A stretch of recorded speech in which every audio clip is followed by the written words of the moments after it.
खुलुमबाय गिबियावनो गासैबो BTC हालामनि रायजो राजाफोरखौ जे जोंनि BTC आव सेंट्रेली स्पन्सर 90% सेंट्रेली स्पन्सर RKBY राष्ट्रीय कृषि विकास योजनानिफ्राय गोबां रां मोनदोंमोन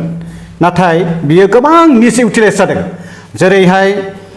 एग्रिकालचार हर्टिकालचार एनिमेल हस्बेंडारि वेटेरिनारि एंड फिशारि बेफोर डिपार्टमेन्टआव गोबां फैसा हरदोंमोन सेंट्रेल सरकारा आरो 90% आनो माबा सेंट्रेली स्पन्सर 10% स्टेट शेयर बे फैसाखौ जोङो मोननो हादोंमोन 16-17 आव बेनिफ्राय एग्रिकालचाराव बांसिन मोनदों एग्रिकालचाराव जेरै पटेटो सीड बे डिपार्टमेन्टनिफ्रायनो पटेटो सीड होदोंमोन नाथाय जोंनि मिथिनायाव पटेटो सीड होनायाव गोबां थारमाने जाख'दों बेयाव थारमाने जाय साप्लायारफोर बिथांमोना फैसाखौ रानना जादों जेरै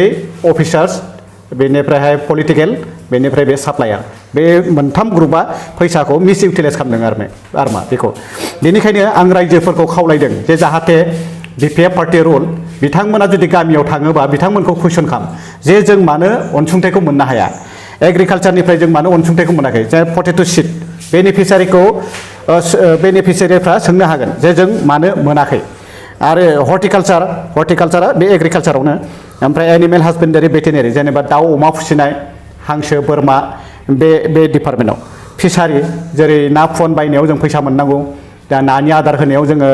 फेसिलिटि मोननांगौ नाथाय बेफोर जेबो गैया फेसिलिटि गैया बेनिखायनो आं रायजो राजाफोरखौ गोसो गुरैयै आं खावलायहरदों बिथांमोनखौ कुइसन खालाम जे जों मानो बेफोर सुबिदाखौ मोना बेखौ बिथांमोनखौ आं कुइसन खालामजानो लुबैदों मानो होनोबा बिसोरखौ कुइसन खालामनांगौ मानो होनबा बेफोर फैसाया मिस इउटिलाइज जादों आरो गासै रायजो राजाफोरनिसिम आं बेखौनो मिथिहोनो सानदों 16-17 दाथ' 16निफ्राय 20 सिम मा मोननो हाखो बेखौबो लोगोसे कुइसन खालामनो बिथांमोनखौ आङो लुबैदों कुइसन खालामनांगौ बेयाव मानो होनोबा जोंनो गभर्नमेन्टआ गोबां बे अनसुंथाइफोरखौ जोंनो हरखादों बे गासै बे BTC हालामनि रायजोफोरनो जोंनो हरखादों आरो बेल' नङा आरो गोबां दंबावो फैसाया माबायदि मिस इउटिलाइज जादों जों बेखौ थन्न' जोङो दायो दांग्रोमगासिनो दङ आरो जोङो संदानगासिनो दङ दिनै जोंनि गेजेराव गोबां मानसिफ्रा मिथिया मानो होनबा गभर्नमेन्टनि सरकारनि अनसुंथाइफोरखौ जोंनो हरदोंबाबो जों मोननो हायाखै मानो मोननो हायाखै मानो होनोबा गोजौ लेभेलाव जोंनि मानसिफोरखौ थगायदों माने गोदोनायाव गाथेनानै जादों मानो होनोब्ला अफिसार्स आरो बे पलिटिकेल आरो बे माखासे ठिकादार साप्लायार बिथांमोना बेनिखायनो आं बेखिनिखौ गासै BTR हालामनि रायजो राजाफोरनिसिम आं बेखौनो मिथिहोबाय आरो बहुत गोबां थयथ'फ्रा फैजोबाखै फैबाय थागोन